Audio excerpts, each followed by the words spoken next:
from across the country. But our Consumer Watch team has never seen a company go this far to get business. Not only is their name causing a stir, but so is their alleged address. Amanda shows us why and what to look out for. With the recent storms, roofers are everywhere, including this northwest Oklahoma City neighborhood. One would come and knock on the door, and then as soon as they would leave, another one would come right after them, and then they would keep coming after another. But one in particular that's been reported going door to door in that area has our attention. It's a company called Excel Construction Group. When one of the neighbors signed a contract with the company but later changed her mind, she decided to go visit with them. She went to the address on their business card and wound up talking to Jamie Nix. As we came to speak to her, we took a look at our paperwork and noticed that it wasn't our business card and it wasn't our contract. Jamie's company is Excel Roofing and Construction, not Excel Construction Group, which we found is out of Texas.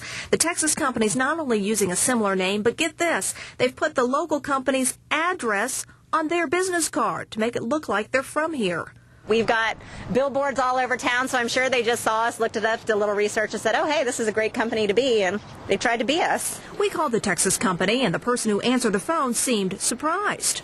That isn't something that we do on a normal basis by any means. We're a well-established organization. We don't need to tack on to anyone else. She said she'd look into it and get back to us. But in general, if you're in the market for a new roof, you have to be on guard. I suggest you do the soliciting for a company instead of letting them come to you. And here's something you may not have thought of. If your roofer owes money on materials and never pays, the supplier can come after you and put a lien on your property. To help prevent this, deal with a reputable company. But also Jamie with Excel Roofing and Construction says it's your right as a consumer to demand that the roofer show you paid invoices proving they've paid their suppliers and subcontractors.